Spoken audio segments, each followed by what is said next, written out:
2030 तक मोदी प्रधानमंत्री नहीं रहेंगे? नरेंद्र मोदी जी 2027 में जून के बाद राष्ट्रपति हैं। मैं नरेंद्र दामोदर दास मोदी अगर नरेंद्र मोदी प्रधानमंत्री से राष्ट्रपति हो गए, अमित शाह के लेवल पर बहुत ज्यादा जिम्मेदारी बढ़ती हुई यदि किसी की दिख रही है, योगी आदित्यनाथ का नाम आता है कि अगर नरेंद्र मोदी के बाद कोई प्रधानमंत्री हो सकता है तो योगी आदित्यनाथ हो सकते हैं। उनके लिए प्रधानमंत्री तो यदि देख पाऊं तो गलत बात नहीं होगी, एक टर्म उनका होना चाहिए। अभी जो कैबिनेट रिशफलिंग होने वाली है, कहा यह जा रहा है कि धर्मेंद्र प्रधान की कुर्सी क्या है? धर्मेंद्र प्रधान के लिए कम से कम मैं बड़े बेआबरू होकर तेरे पूछे से निकले वो वाली स्थिति में नहीं। एक क्रिकेटर की बड़ी चर्चा है, वैभव सूर्यवंशी। मैं उनका पॉलिटिकल करियर उनके क्रिकेट करियर से ज्यादा अच्छा देख रहा हूं।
जाती हैं बहुत ज्यादा।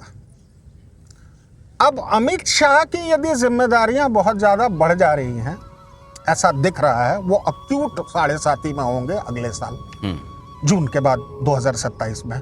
अमित शाह के लेवल पर बहुत ज्यादा जिम्मेदारी बढ़ती हुई यदि किसी की दिख रही है, चुनौतीपूर्ण लेकिन जिम्मेदारी बढ़ी हुई, तो इसका क्या मतलब हो सकता है वो आप तो गृह मंत्री हैं, उसके बाद एक ऊपर का पद वो बचा हुआ प्रधानमंत्री मैं का। कोई तो आप ये कह रहे हैं कि नरेंद्र मोदी 2027 में राष्ट्रपति होंगे 100% और अमित शाह प्रधानमंत्री बनेंगे। 100% ये होने जा रहा है।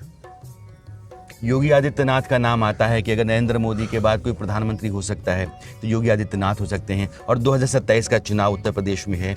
यह निर्णय भी उत्तर प्रदेश की जनता जो भी जनादेश देती है, बहुत हद तक योगी आदित्यनाथ के भविष्य को तय करेगा। देखिए, 2-3 चीजें हैं, मैं बहुत इस बात में बहुत क्लियर आपको बता दूं। योगी आदित्यनाथ के लिए जो मामला है वो चुनौतीपूर्ण है, लेकिन बिना योगी आदित्यनाथ के बीजेपी के लिए उससे ज्यादा चुनौतीपूर्ण हो जाएगा।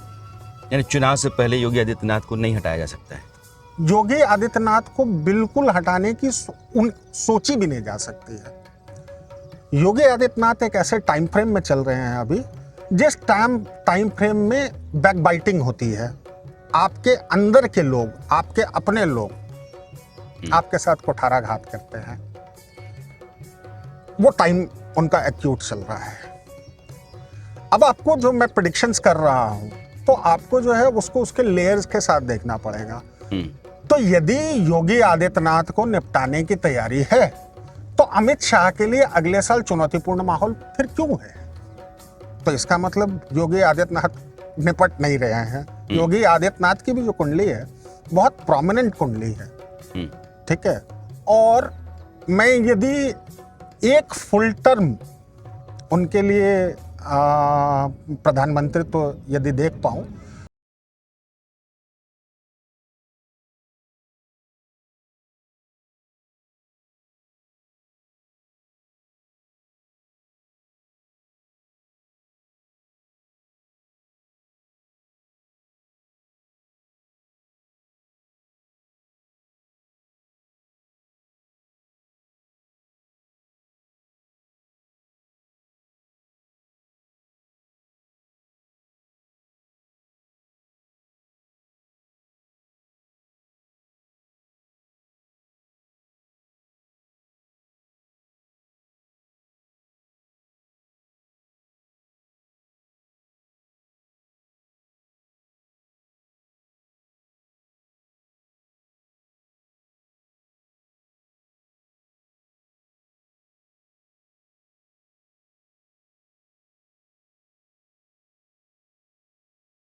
है, चर्चा होगी और बाकी बहुत सारी बातें। स्टॉक मार्केट जिसका जिक्र इन्होंने शुरू में किया था, उस पर इनके कुछ इम्तिहान अभी आगे बाकी हैं, तो उस पर भी मैं बात करूंगा और बहुत कुछ है। लेकिन हम थोड़ा आगे चलते हैं, अभी नैया हमारी उधर चलती। हाँ, राणा जी, एक जस्ट इथेनॉल पे मुझे लगता है कि पूरा देश अभी जो है वो इस बारे में सुनना चाहता है। ये भी रैंडम नहीं है। CS पटेल हुए हैं, एक बड़े एस्ट्रोलॉजर हुए हैं, अब वो दुनिया में नहीं है। मैं उनको बड़ा मानता हूँ। मतलब CS पटेल से मैंने प्रेडिक्शंस करना सीखा है। एक तरह से आप कह सकते हैं कि एकलव्य, उनसे मिला तो कभी नहीं, उनको पढ़ा बहुत ज़्यादा और उनसे मैंने। CS पटेल की एक टेक्निक है। CS पटेल कहते हैं कि फोर्थ लॉर्ड जिस नवमांश में रहेंगे, उस राशि से जब जब शनि निकलेंगे तो फोर्थ हाउस संबंधी गड़बड़ियां देंगे। भारत का फोर्थ लॉर्ड बनता है सूर्य। सूर्य से सरकार देखते हैं आप, सरकार पिता जो भी है। फोर्थ हाउस से गाड़ियां देखते हैं, और वो सूर्य मीन नवमांश में और शनि मीन राशि में है। गाड़ियों के कारण फोर्थ हाउस से जनता देखते हैं। अच्छा, तो ये प्रॉब्लम आएगी गडकरी के लिए, बहुत ज्यादा सरकार है, के लिए भी। बहुत ज्यादा। और इसको ये मत समझिए कि ये यहाँ से खत्म हो जाएगा। भारत की कुंडली में जो चंद्रमा नेचुरल फोर्थ के कारक है, ठीक है, नेचुरल फोर्थ के कारक है, वो है मेष नवमांश में, और शनि अगले साल मेष में जा रहा है। तो अभी जो भी हो रहा है ये सरकार के लिए सिर्फ प्रतिष्ठा की हानि हो रही है। आपको अगले साल इसके रियल रेपरकशंस दिखने लगेंगे, जनता का जो विद्रोह है। अच्छा, एक चीज जो मुझे बहुत प्रोमिनेंट लगता है कि मुझे दर्शकों को बता देनी चाहिए, अपने बच्चों का बहुत ज्यादा ख्याल रखें। कारण भारत मंगल की दशा में है और मंगल को चोर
रिजीम खत्म, अभी तक की लड़ाई के बाद भी वो खत्म तो नहीं हुआ।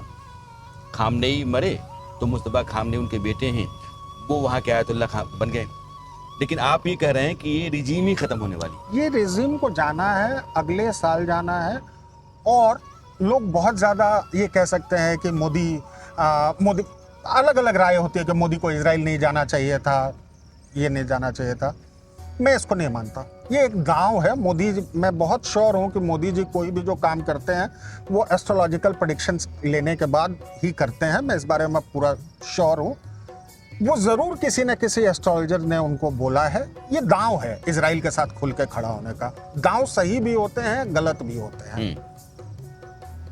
स्टॉक मार्केट की तरह है। स्टॉक मार्केट की तरह दांव है, वो सही भी होता है और गलत भी होता है। तो इजराइल के साथ दोस्ती ये वक्ती तौर पर हमें भले नुकसान कर रहा हो, लॉन्ग रन में ये हमारे फायदे की चीज है। अच्छा, एक बात मैं आपसे और कह रहा हूं, जैसे मैं आपसे कह रहा हूं, मुझे एट वन पॉइंट, इसमें है अभी 3-4 साल, चाइना भारत का बहुत पक्का दोस्त बनकर उभरता हुआ दिख रहा है। मैं सारी कॉन्ट्राडिक्टरी बातें आपसे कह रहा हूं कि चाइना तो रोज अरुणाचल में हड़प रहा है। चाइना मुझे बहुत क्लोज दोस्ती भारत के साथ दिख रही है। चीन भारत के संबंध दोस्ताना होंगे। बहुत ज्यादा, बहुत ज्यादा। जी जिनपिंग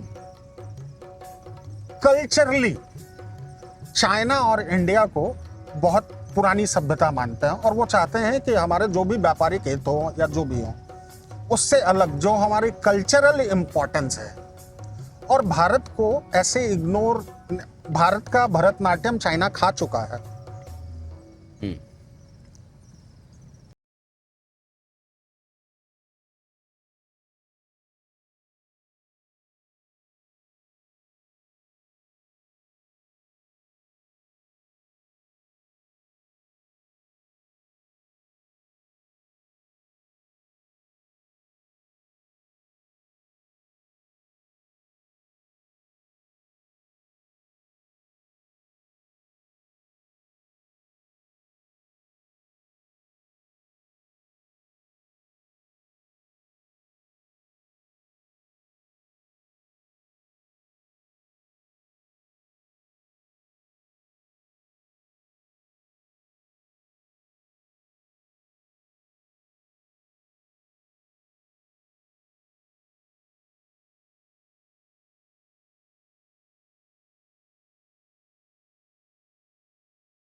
में रहा वो धर्मेंद्र प्रधान है।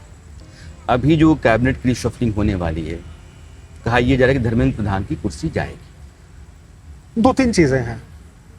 मैं वक्ती तौर पर धर्मेंद्र प्रधान की कुर्सी जाने को नकार नहीं रहा हूं, ठीक है? लेकिन धर्मेंद्र प्रधान जो बीजेपी है उसके बहुत इंपॉर्टेंट अंग, धर्मेंद्र प्रधान के लिए कम से कम मैं बड़े बेआबरू होकर तेरे कूचे से निकले वो वाली स्थिति मैंने देख रहा हूं, ठीक है? यदि उनके हाथ से कुछ लिया जाएगा तो उनको कुछ बहुत महत्वपूर्ण जिम्मेदारी दी जाएगी। और धर्मेंद्र प्रधान की कुंडली जो है वो अगले साल फरवरी के बाद बहुत अच्छा उसमें राइज दिखा रहा है। शुक्र की महादशा में वो प्रवेश कर रहे हैं फरवरी से।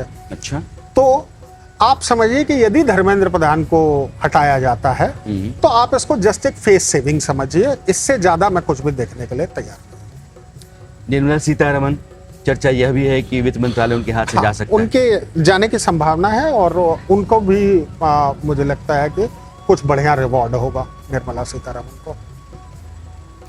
मैंने ईरान अमेरिका इजरायल युद्ध से पहले शैलेंद्र का एक ट्वीट देखा तो मुझे भी अचरज हुआ कि युद्ध होने वाला है, लेकिन युद्ध हो गया, अचानक हुआ। फिर इनका ट्वीट देखा कि युद्ध जून में रुक जाएगा, रुक गया। तो मुझे लगा कि कुछ तो है। मैं फिर भी कहता हूँ कि ज्योतिष पर मुझे उतना विश्वास नहीं है, लेकिन शैलेंद्र कहते हैं कि ज्योतिष पर विश्वास किया जाना चाहिए, यह अपने तरह का एक अलग विज्ञान है। मैं आपसे ये पूछता हूँ, युद्ध तो ठीक है, देशों में कुंडली होती होगी, व्यक्ति की जैसे होती है, स्टॉक मार्केट जिसके आप माहिर हो, जिसके बारे में कहते हो कि ये स्टॉक NSE या BSE ऊपर जाएगा नीचे जाएगा, ये कैसे निकलता है? देखिए, हर दो तीन चीजें हैं।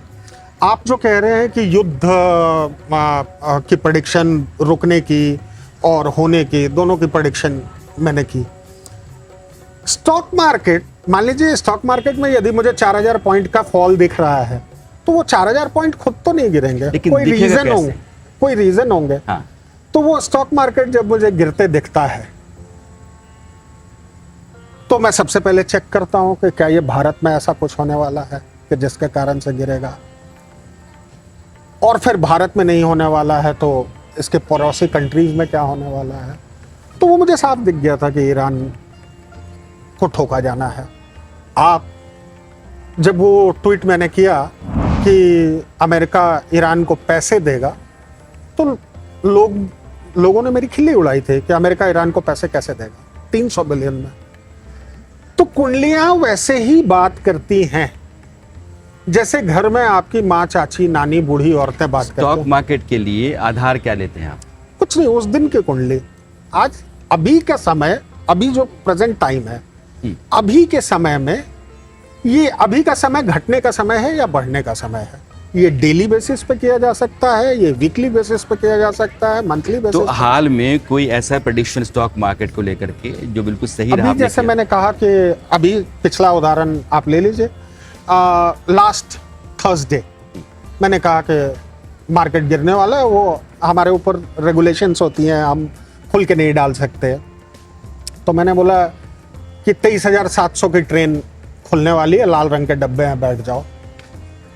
ये मैंने डाल दिया। जिसने भी उसका मतलब समझा तो मार्केट गिरा 350 पॉइंट। अब आप कहेंगे कि ये हो सकता है कि ये तुक्का हो, ठीक है। तो जब आप किसी एक दिन ये तुक्का लगाते हैं, एक तुक्का एक दिन सच होता है। आप उससे पहले मार्च और अप्रैल में जो मैंने गिरने की प्रेडिक्शंस की, ठीक है, वो गिरना कब थमेगा और मार्केट कब भागेगा, वो प्रेडिक्शन की। अभी पूरी दुनिया बुलिश होकर के बैठी हुई है। डाउ जो है आज वो 500 पॉइंट ऊपर है। ये मैं 6 महीने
आपको बहुत, अभी हम लोगों ने बहुत सारी नेगेटिव बातें की डूम्सडे के बाद के, मुझे आने वाले समय में बॉलीवुड जो है वो हॉलीवुड को चैलेंज करता हुआ दिखाई दे रहा है।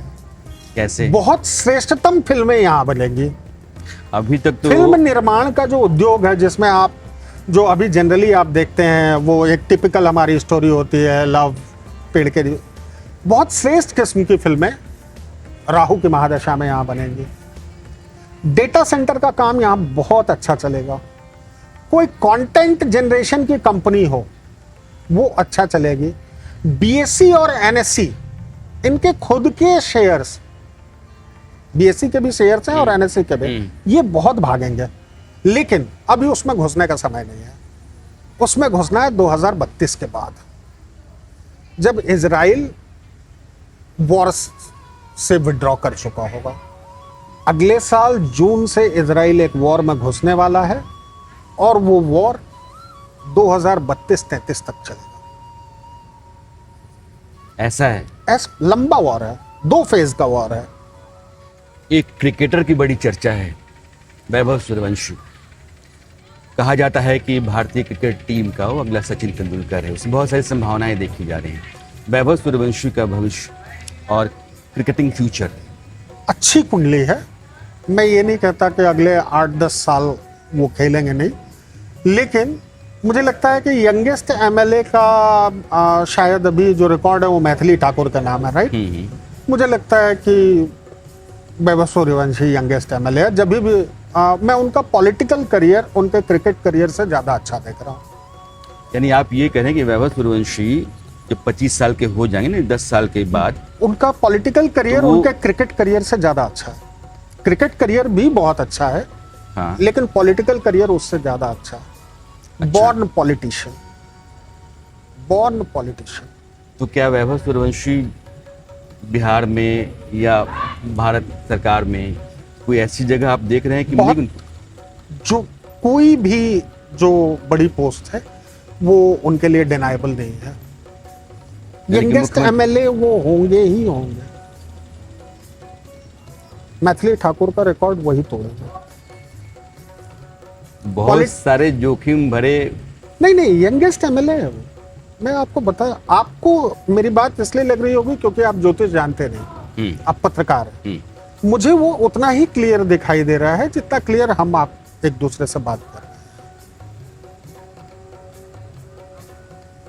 ये ज्योतिष क्या है? ऑब्जर्वेशन का साइंस है।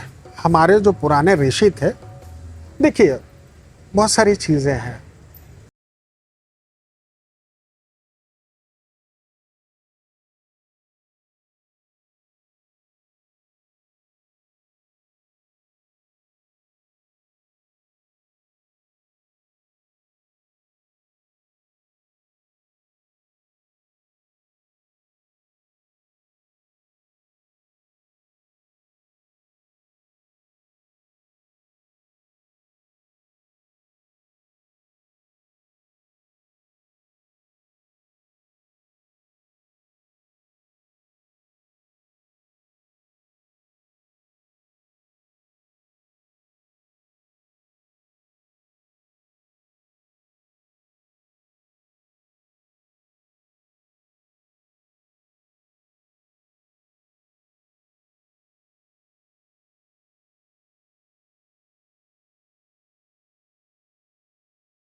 अच्छी बात है ना कि अपनी वो- बेटी के लिए एक पिता ने अपने ऊपर ही वो कष्ट ले लिया। मैंने सोचा, मैं यदि बहुत ज्यादा कर सकता तो मैं वो उस एनर्जी को साफ कर देता ना मुझे नुकसान होता ना मेरी बेटी को नुकसान होता। हम्म। मैं वो तो कर नहीं पाया।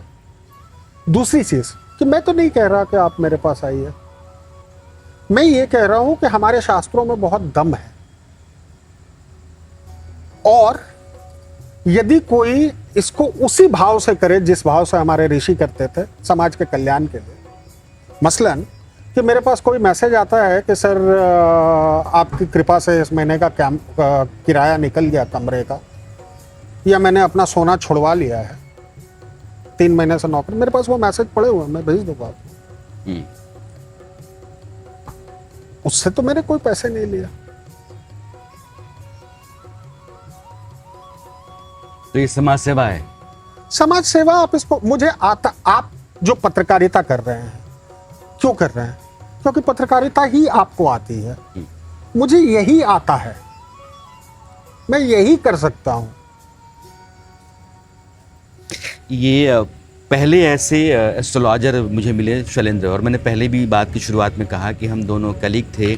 शैलेंद्र मेरे अच्छे रिपोर्टर, अच्छे प्रोड्यूसर रहे, हमारे व्यक्तिगत संबंध बहुत अच्छे रहे।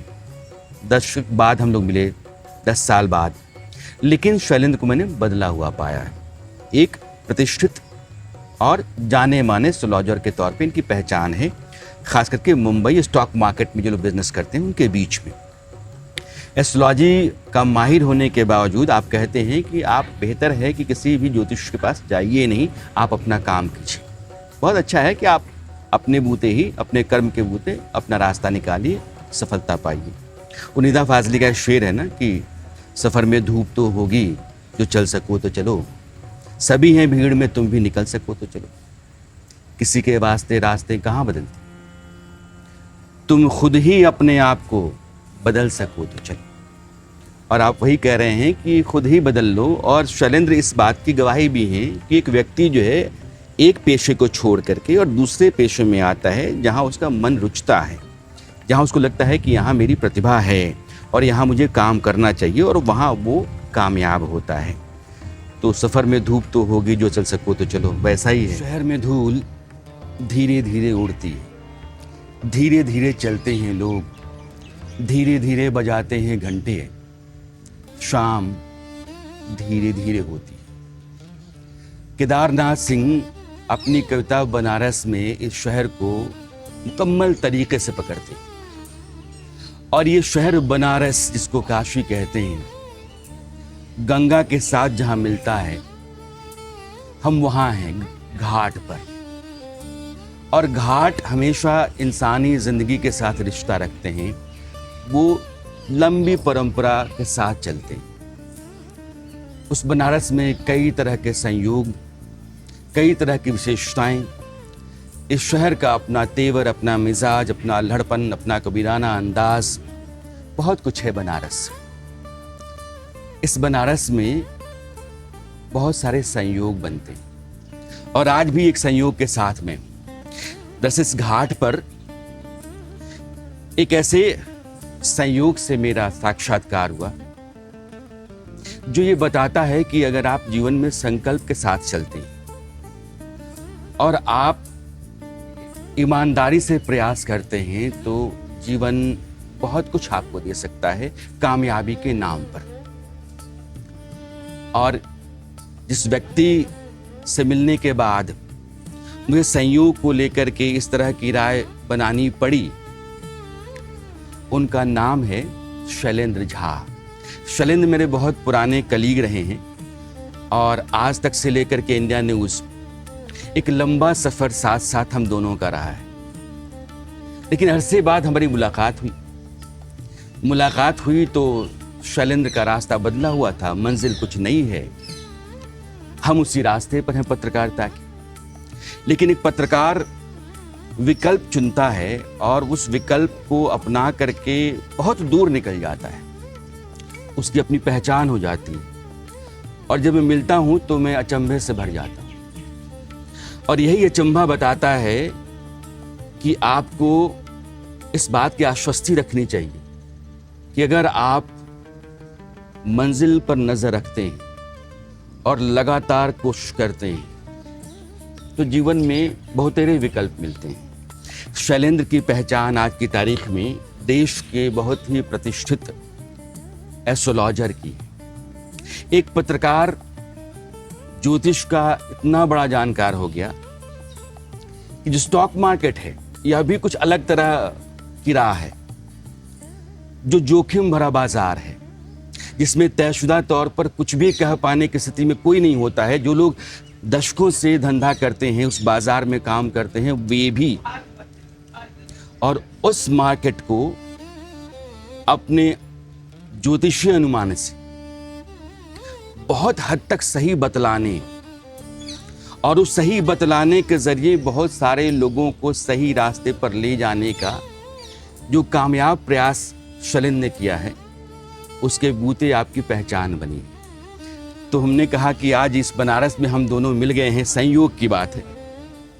तो हमने कहा कि आज यहीं कैमरा मंगाते हैं, यहीं शूट करते हैं, यहीं बातचीत करते हैं, ताकि शैलेंद्र एक उम्मीद और एक प्रेरणा उन लोगों के लिए भी हैं जो लोग जीवन में विकल्प तलाशते हैं। उनको लगता है ये दरवाज़ा अब बंद होने लगा है या इस दरवाजे के आगे मुझे और नहीं चलना है, मुझे कोई रास्ता निकालना है। उन लोगों के लिए भी शैलेंद्र एक मिसाल हैं। तो पहले तो बहुत बहुत स्वागत। नमस्कार कि राणा हम जी। दोनों मिले और 10 साल बाद मिले शायद। राणा जी, आप मेरे संपादक रहे हैं और कहीं ना कहीं स्टोरीज पकड़ना ये मैंने आपसे सीखा है। हाँ। और मैं एज ज्योतिष और कुछ भी नहीं कर रहा हूं, मैं जो स्टार स्टोरी सुना रहे हैं उसको कह रहा हूं। और अभी आप एक संयोग देखेंगे, अभी आपने बनारस के बारे में कहा, यह शहर जो है वो भगवान शंकर के त्रिशूल पर बसा हुआ है। भगवान शंकर पशुपतिनाथ हैं। पशुपतिनाथ इसलिए क्योंकि हर नक्षत्र का देवता, हर नक्षत्र का सिंबल एक कोई जानवर है। और चूंकि भगवान शंकर ने यह सृष्टि हर नक्षत्र को अपने सर पर धारण किया हुआ है, इसलिए वो पशुपतिनाथ है। और उस दिव्य बनारस में हम आज मिल रहे हैं और मेरे लिए बड़े फक्र की बात है कि जो मेरे संपादक हैं वो मेरा इंटरव्यू कर रहे हैं। ये किसी के जीवन में ये कोई माइलस्टोन की तरह होता नहीं, है। लेकिन होता ये है ना कि कुछ लोग अपने जीवन में ऐसे पड़ाव हासिल कर लेते हैं कि लगता है यार इनसे बात करना बहुत ज़रूरी है। और मेरे लिए ये बहुत फ़ख्र की बात है कि मैं शैलेंद्र, मेरे रिपोर्टर शैलेंद्र, मेरे प्रोड्यूसर शैलेंद्र, जिनको लेकर के मैं कई बार डांटता डपटता रहता था, और तब वो पतली कद काठी का शैलेंद्र, आज भरा पूरा शैलेंद्र और बहुत तरह से भरा पूरा। मेरा पहला सवाल ये है कि एक पत्रकार अचानक से फैसला क्यों करता है कि यार मुझे तो अब ज्योतिष की तरफ जाना है? सर, अचानक से कुछ नहीं हुआ। एक्चुअली क्या था कि मेरे जो ग्रैंडफादर थे वो ज्योतिष में गोल्ड मेडलिस्ट थे और बहुत बड़े ज्योतिषाचार्य। तो एक तो कुछ संस्कार आप कहें, और दूसरा आपको याद होगा कि हमारे चैनल में एक लड़की थी, उसका हस्बैंड विदेश चला गया था और 2 साल से कोई खबर नहीं थी। आप ऑफ कैमरा मैं आपको उसका नाम बता दूंगा। तो वो लड़की जब बहुत ज्यादा परेशान थी तो मैंने कहा कि लाओ तुम्हारी कुंडली देखता हूं। तो मैंने देखा और ये पीरियड बताया कि इस पीरियड में तुम्हारे हस्बैंड से तुम्हारा कांटेक्ट हो जाएगा। वो पीरियड 2-4 दिन के बाद ही था। तो वो कांटेक्ट हो गया, वो लड़की वापस विदेश चली गई और इसमें चैनल के अंदर में ही मेरी बहुत ज्यादा प्रसिद्धि हो गई। तो मैं अब स्टोरीज क्या करूं, जर्नलिज्म क्या करूं। ये तब मुझे आज तक में भी इस बात का अंदाजा था कि शैलेंद्र ज्योतिष जानते हैं। तो मैं वहां पर फिर दूसरा खेल शुरू हो गया चैनल के अंदर में। लोग आए, मैं पूरे दिन लोगों की कुंडली देखता रहूं। तो मैंने बोला कि अब इसको बंद करना ठीक है और मैंने उसी दिन रिजाइन करके मैं निकल गया। स्टॉक मार्केट, लोग कहते हैं ना कि ज्योतिष अगर करना ही है और कुंडली बाँचनी है तो अंबानी की बाँचेंगे, अडानी की बाँचेंगे। बहुतेरे लोग हैं जिन्होंने दुकान खोल रखी है, दिन भर उनके पास बहुत सारे लोग आते हैं। स्टॉक मार्केट की तरफ जाने का ये बहुत रिस्की धंधा। बहुत ज़्यादा रिस्की है, लेकिन सर मुझे वहीं पर ये डिफरेंस पैदा करना था। मसलन कि आपको मैं बोल दूं कि 5 साल के बाद आपकी नौकरी है और 7 साल के बाद आपकी शादी है और 10 साल के बाद आपको घर हो जाएगा, 20 साल के बाद आप गाड़ी खरीद लेंगे। ना मैं 5 साल के बाद अवेलेबल रहूँगा, ना आप अवेलेबल रहेंगे। मैंने पैसे अपने कमाए, आप चले गए खुश होकर के। यदि ज्योतिष है तो अगले 5 मिनट में मार्केट में क्या होना है वो आप बताइए। अगले 5 मिनट में, मैं ये नहीं कह रहा ये पॉसिबल नहीं है कि हर दिन आप एग्जैक्ट बता दें कि आज 200 पॉइंट गिरेगा, चढ़ेगा या गिरेगा, लेकिन आप डायरेक्शन अगले 5 मिनट में क्या रहेगी या कल क्या रहेगी। यदि प्लैनेट हैं तो इतनी माइन्यूट चीज पर काम करना चाहिए। और इसका रीजन मैं आपको एक चीज बता रहा हूं। मैंने भारत की मंदी से संबंधित कोई प्रेडिक्शन जो है, जिस दिन ऑपरेशन सिंदूर खत्म हुआ उस दिन मैंने ट्विटर पर डाला कि हम बहुत बेतहाशा मंदी में जाने वाले हैं। 2025 की बात है, जून वगैरह के, शायद उसी समय ऑपरेशन सिंदूर, मुझे ठीक से तारीख याद नहीं है। मई में। तो एक प्रेडिक्शन तो मैंने ये की थी कि ये वॉर की आयु जो है वो 3 दिन है और तीसरे दिन सीज फायर हो गया। वो किस तरह हुआ वो हम जानते हैं, उस पर तमाम विवाद हुए।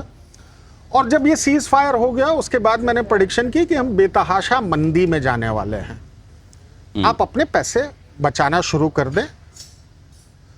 तो ये प्रेडिक्शन डालने के बाद आप जानते हैं ट्विटर पर पूरा वो ट्रोल्स का माहौल है कि इतना बड़ा ज्ञानी है तो कल क्या होगा स्टॉक मार्केट में ये बता। जो लोगों की आमतौर पर जो आदत होती है। तो फिर मुझे लगा कि नहीं, ये तो चैलेंज है, या तो मैं ज्योतिष छोड़ दूं, और यदि ज्योतिष है तो फिर मुझे उसमें टाइम लगा, 2-3 महीने 4 महीने मुझे टाइम लगा उस चीज को ये करने समझने में, उस चीज को समझने में। लेकिन इवेंचुअली मैंने कर लिया। अब आप एक चीज देखेंगे कि मार्च में जो क्रैश आया वर्ल्ड ओवर, तो बहुत अच्छी अच्छी खबरें थी। यूएस सुप्रीम कोर्ट ने उस दिन कहा था कि टैरिफ इलीगल है। लोग एक्सपेक्ट कर रहे थे कि मार्केट में बेतहाशा बूम आएगा, और इधर सुप्रीम कोर्ट ने कहा कि मार्केट में टैरिफ इलीगल है, और उधर मैं डाल रहा हूं कि आपको फंसाने की तैयारी है। कम से कम मार्केट 4000 पॉइंट गिरने वाला है, और अगले 2-4 दिन के बाद मार्केट 4000 पॉइंट गिर गया। ये सवाल मेरा है, ज्योतिष को वैसे भी लोग कहते हैं कि ये कुछ बाबागिरी समझते हैं, हाँ, बाबागिरी मानते हैं, पोंगापंथी। अगर मैंने मान लिया कि शैलेंद्र ने जो गणना की उस पर स्टॉक मार्केट चल रहा है, उतर रहा है, तो फिर तो सरकार पूछेगी ना कि भाई आप ये प्रेडिक्शन जो कर रहे हैं ये क्यों कर रहे हैं, ये तो ठीक भी नहीं है, लोग भटक जाएंगे। नहीं सर, मुझे इसकी, जब मैंने शुरुआत में प्रेडिक्शन की और वो सही होने लगी और उसका थोड़ा गलत इस्तेमाल भी हुआ। आप बहुत तरह के लोग होते हैं जो कि आप किसी एक पर्पस से करते हैं। मतलब मेरे पास ऐसे लोग भी आते हैं कि अगले महीने घर का किराया देने के पैसे नहीं हैं, वो कमा लेते हैं, तो आपको बहुत खुशी होती है कि इन्होंने कमा लिया, पर फिर इसका गलत इस्तेमाल भी शुरू हो जाता है। तो गलत इस्तेमाल जब शुरू हो जाता है तो फिर मुझे उस पर अंकुश लगाना पड़ा। मुझे इसको ये समझने में मुझे टाइम लगा। बहुत इंटरेस्टिंग है, क्योंकि ये मतलब सीधा है, कल का तो फैसला है ही नहीं भैया, आज मार्केट है, मार्केट जा रहा है या गिर रहा है, ये बताना है। क्या वाकई इतना बता पाना संभव है? सर, एस्ट्रोलॉजर्स वही फेल होते हैं जो खुद को मठाधीश समझने लगते हैं, जिनको लगता है कि मैं तो आज प्रेडिक्शन करके छोड़ूंगा। वरना जो हॉरोस्कोप है वो उस माँ की तरह है जो आपसे मदर टंग में हॉरोस्कोप बात करती है, बहुत धीरे धीरे। जब अपने रात में आप खाना खाने के बाद अपनी माँ के पास जाते हैं बात करने के लिए, तो किस तरह पुराने किस्से कहानियां वो धीरे धीरे भोजपुरी या मैथिली में आपको सुनाते रहती है। हॉरोस्कोप वही काम करता है। आप उससे पूछो कि यार मुझे तो पता नहीं है आज मार्केट में क्या होने वाला है, तुम बताओ, तो बता देगी कि ये देख नहीं रहे हो, बृहस्पति यहाँ बैठा हुआ है और यहाँ से लग्न को देख रहा है, इस घंटे में मार्केट बढ़ जाएगा। आप पूछो कि लेकिन फिर तो सैटर्न भी देख रहा है लग्न को, वो खुद बताएगी कुंडली, वो कहेगी कि सैटर्न देख रहा है तो पहले बृहस्पति बढ़ाएंगे फिर सैटर्न गिरा देंगे। कुछ भी सर हम जो भी जीवन में कर रहे हैं वो कुछ भी रैंडम नहीं है। अभी आपको एक उदाहरण मैं देता हूं। ऋषि ने कहा, जो चूंकि आप ज्योतिष नहीं जानते हैं, आप पत्रकारिता के बैकग्राउंड से हैं,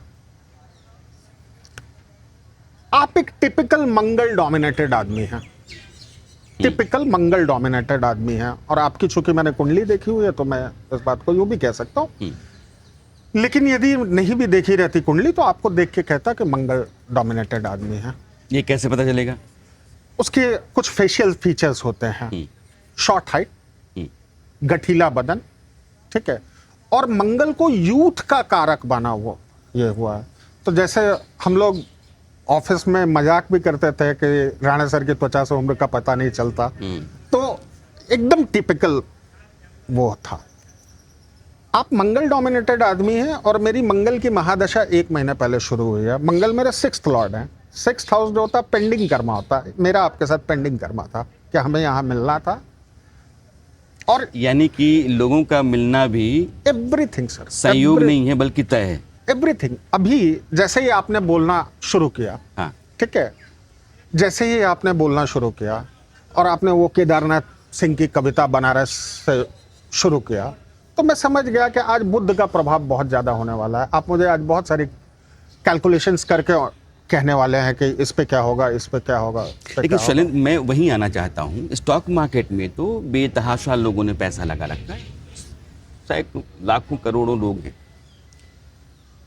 अगर शैलेंद्र की बात सही है तो मैं कहूँगा कि भैया ये 10 लाख रुपए मेरे हैं, मैं बाजार में खेल रहा हूँ और मुझे आप कमवा दो। मैं आपको एक चीज बताता हूँ।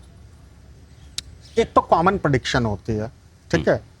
दूसरा, जिस दिन के लिए मैं आपको अपना पीएनएल पर्सनल दिखा सकता हूँ कि मेरा वो खराब दिन था और मैंने प्रेडिक्शन डाली, सब लोग कमा कमा के सर आप महान हैं, वो ये हैं वो हैं, और मैं ट्रेड क्लोज करना भूल गया, मुझे नुकसान हो गया।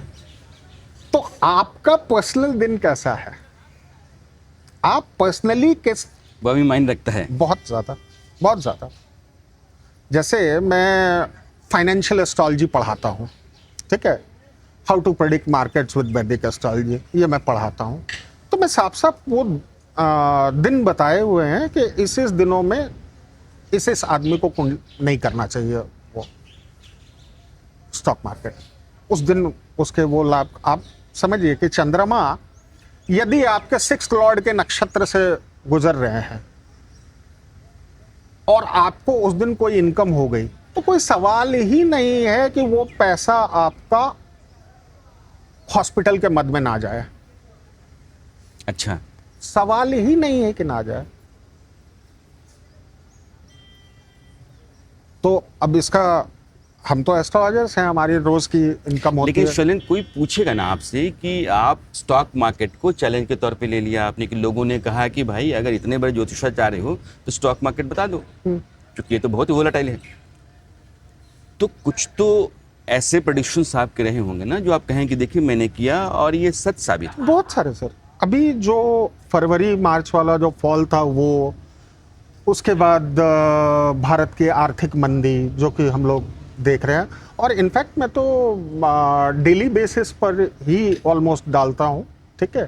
तो वो प्रूफ है कि मामला जो है वो अब साधा हुआ है। तो स्टॉक मार्केट में जितने लोग काम करते हैं बहुत ज़्यादा तो बहुत तेरे संपर्क में आ गए होंगे। बहुत ज़्यादा, बहुत ज़्यादा। लेकिन मैंने कई दफ़ा महसूस किया है कि जो चीज़ मुझे साबित करनी थी कि, अब देखिए एक चीज़ होती है, आप कह रहे हैं कि सनातन का नाम बढ़ाना है, ये बढ़ाना वो बढ़ाना है, तो सनातन का नाम किसी को पीटने से नहीं बढ़ेगा। आपकी जो ओरिएंटल नॉलेज है, वो ओरिएंटल नॉलेज यदि आप निकाल करके ला रहे हैं, यदि आप उसको मॉडर्न टाइम में प्रूव कर रहे हैं, उससे आपके सनातन की वैल्यू बढ़ेगी। आप मुझसे पूछिए कि सब सारे प्लैनेट को 7वीं दृष्टि और बृहस्पति को स्पेशल दृष्टि 5 और 9 क्यों, तो मैं आपको बताऊंगा। कि बृहस्पति के 2 चंद्रमा हैं, एक चंद्रमा उसका जो है वो 125 डिग्री के आसपास बैठा हुआ है, दूसरा चंद्रमा जो है वो उसका दूसरा चंद्रमा जो है उसका वो अभी मैं एग्जैक्टली भूल रहा हूं, लेकिन वो दो कॉनिक शेप में 2 चंद्रमा बैठे हुए हैं। तो बृहस्पति जो भी रोशनी एमिट करता है वो 2 चंद्रमा के माध्यम से करता है, एक खुद का प्रकाश 7वीं दृष्टि और बाकी वो दोनों। तो जीवन में उसका असर होता है। अब आप इस बात को समझिए, आज हमारे पास कितने सारे टेलीस्कोप्स हैं, कितने सारे दूरबीन हैं, हम कुछ भी देख सकते हैं, लेकिन वो जो हमारे ऋषि थे जो वहां जो उस कोई भी टेलीस्कोप अवेलेबल नहीं है, कुछ भी नहीं है, और उन्होंने ये देख लिया कि ये 2 प्रोमिनेंट चंद्रमा बृहस्पति के हैं, ये बृहस्पति के। अच्छा, ज्योतिष में कहा गया कि बृहस्पति बहुत शुभ प्लैनेट है। क्यों है शुभ प्लैनेट? आप इसको मॉडर्न माइंड से सोचिए, क्यों है शुभ प्लैनेट? तो अर्थ और मार्स के बीच में एक एस्ट्रॉइड बेल्ट है। बृहस्पति अपने गुरुत्वाकर्षण के कारण वो एस्ट्रॉइड पृथ्वी पर नहीं गिरने देता, अपने ऊपर खींच लेता है। तो आज आपका टेलीस्कोप आपको बता देगा कि एस्ट्रॉइड बेल्ट है और बृहस्पति का ये रोल है, पर हमारा ज्योतिष तो 10,000 साल पुराना है, 5,000 साल पुराना है। और उस समय आप किसी भी रैंडम एस्ट्रोलॉजर के पास जाइए, आप किसी भी पोंगा पंडित के पास जाइए, किसी के पास भी जाइए, वो सबसे पहले आपके बृहस्पति की सिचुएशन देखेगा कि एस्ट्रॉइड से बचने की इसमें कितनी सामर्थ्य है। बहुत सारी चीजें हैं, जैसे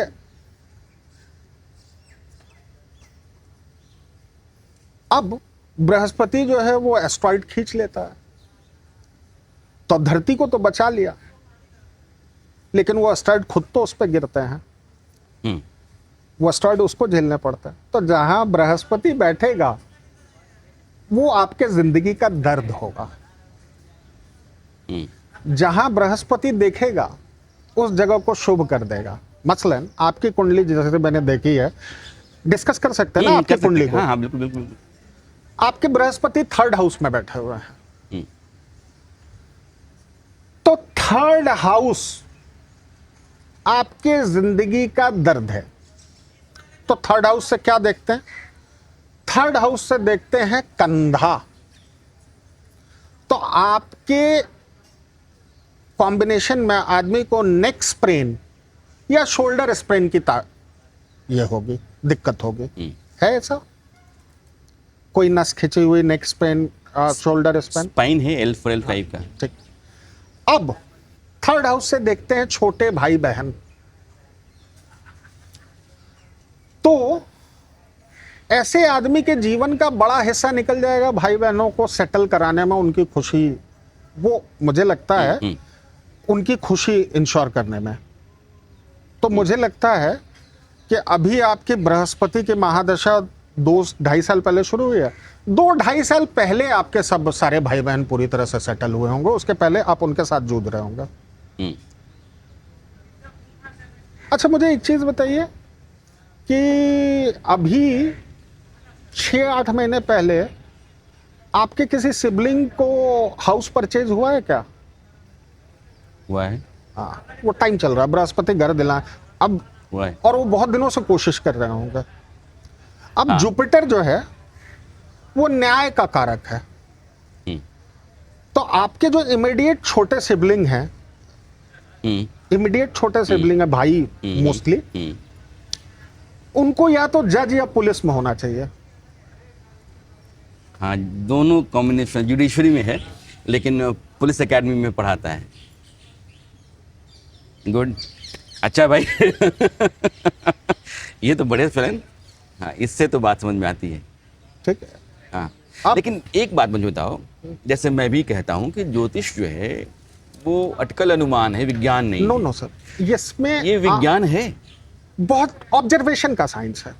ऑब्जर्वेशन का साइंस मतलब कि लोगों ने, आप समझिए सर, जैसे धरती है ना, आप यदि आर्किमिडीज के प्रिंसिपल का आपने पढ़ा होगा तो उस पर बेयोंसी के बहुत सारे न्यूमेरिकल्स आपने भी बनाए होंगे 9वीं 10वीं में। लेकिन वही फॉर्मूले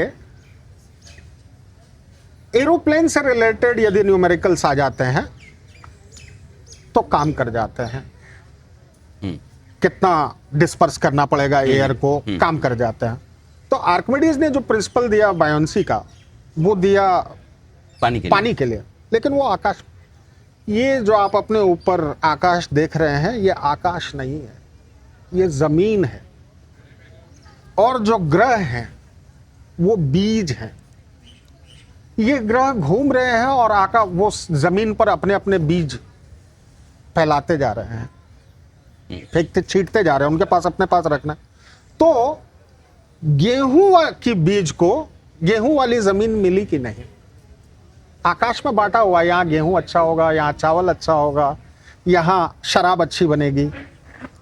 गेहूं की फसल, गेहूं के बीज यदि शराब वाली जमीन में चले गए तो ऑब्जर्वेशन का साइंस है। अभी जो आपको मैंने कहा कि अगले 3-4 महीने मुझे लगे स्टॉक मार्केट उस चैलेंज के बाद पकड़ने में, तो मैंने क्या किया, 3-4 महीने मैंने मार्केट को ऑब्जर्व किया। अच्छा, ये चेंज हुआ है, ये होरा चेंज हुआ है, ये नक्षत्र चेंज हुआ है, तो ये हुआ। 4 महीने में मैंने उसको डिकोड कर लिया। हमने सोचा ये है कि आज शैलेंद्र से बातचीत करते रहेंगे और ये दोपहर है, शाम तक बातचीत चलेगी, तो ये घाट पर थोड़ा नाव पर, थोड़ा कहीं और भी, तो जगहें बदलती रहेंगी, हम सब अपने घूमते रहेंगे और ऐसे ही ज़िंदगी ज्योतिष बतियाते रहेंगे। क्योंकि साथ बहुत गुजरा है और अरसे बाद फिर साथ हुआ है, तो बीच में जो फासला रहा वो भी कहानी है और साथ वाली भी कहानी है। लेकिन कहानी जो सबसे बड़ी है कि एक पत्रकार के बहुत बड़े ज्योतिषाचार्य बनने की, और वो ज्योतिषाचार्य जो रोज़ अपना टेस्ट दे रहा है कि भैया ये स्टॉक मार्केट है, ये गिरेगा उठेगा, गिरेगा उठेगा, और वो जोखिम भरा है, पानी पर चलने की तरह है। अमूमन उसको संभव माना जाता है, लेकिन जो करता है वो करिश्मा कहते। तो इस तरह का जोखिम भरा काम कामयाबी के साथ कर गुजरना भी अपने आप में बहुत बड़ी बात है भाई। तो हमने कहा कि आज बातचीत करेंगे, चलते हैं थोड़ा और भी आगे, मिलते हैं, बात करते हैं।